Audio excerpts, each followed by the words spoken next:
संगीत की दुनिया मतलब बाहर से जितनी सुंदर लगती है ना, हाँ, अंदर से उतनी ही गणितीय और तार्किक भी है। बिल्कुल। और आज का हमारा डीप डाइव इसी पहेली पर है।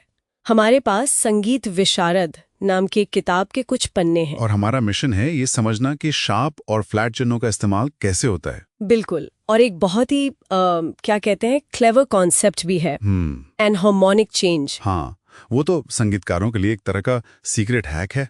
तो चलिए इस पहेली को सुलझाना शुरू करते हैं। बिल्कुल। तो सॉर्स की सबसे पहली दिलचस्प बात यह है कि नए स्केल बनाने का एक बहुत ही सिस्टमैटिक तरीका है। हाँ, टेट्राकॉर्ड पर आधारित। ये टेट्राकॉर्ड सुनने में थोड़ा भारी शब्द लगता है। भारी है, पर इसका मतलब सिर्फ इतना है कि किसी भी मेजर स्केल को हम चार चार सुरों के मतलब दो टुकड़ों में बांट सकते हैं। अच्छा, जैसे बिल्डिंग ब्लॉक्स। हाँ, बिल्डिंग ब्लॉक्स। राइट। और यहीं से एक पैटर्न शुरू होता है। किसी भी स्केल का पांचवां सुर अगले स्केल का स्टार्टिंग पॉइंट बन जाता है। मतलब की नोट। हाँ, की नोट। जैसे जी मेजर का पांचवां सुर है डी, तो अगला स्केल डी मेजर का होगा। और उसमें एक और शार्प जुड़ जाएगा। बिल्कुल। तो ये तो एक तरह को डोमिनो इफेक्ट हो गया। एक स्केल का पांचवां सुर अगले स्केल को धक्का देता है और एक नया शार्प गिर जाता है। जी से डी, डी से ए। एग्जैक्टली। और ये सिलसिला चलता रहता है।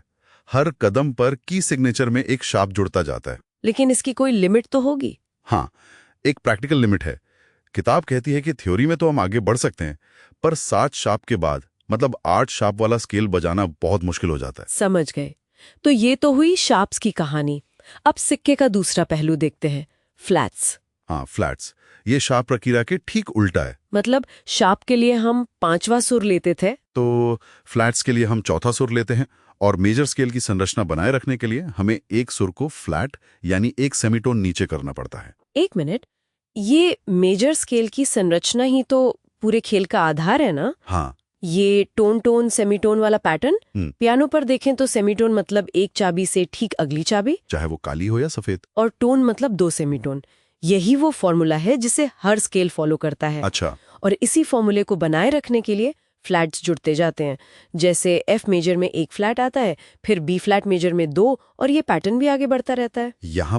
यहीं पर ये वाकई दिलचस्प हो जाता है।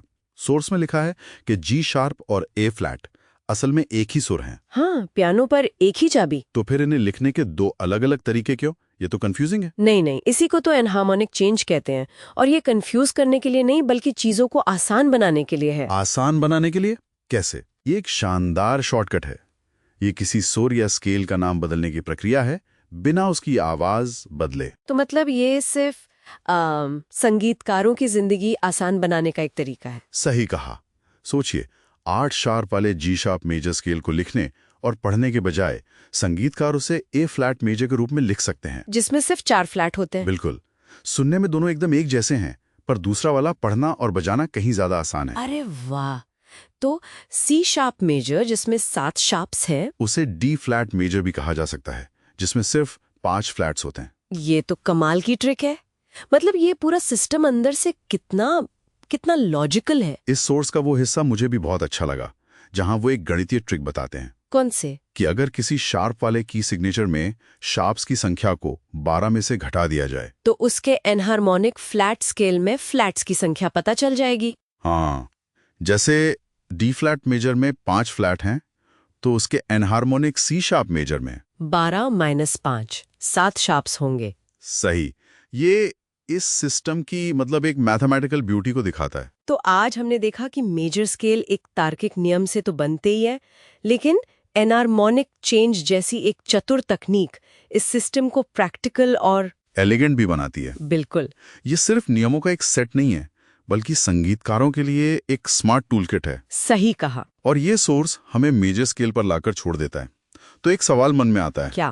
कि यही शार्प्स, फ्लैट्स और एनहार्मोनिक चेंज का सिस्टम माइनर स्केल्स पर कैसे लागू होता है? क्या वही तर्क काम करता है, या फिर नियमों का एक बिल्कुल नया सेट सामने आता है? ये सोचने के लिए एक दिलचस्प सवाल है।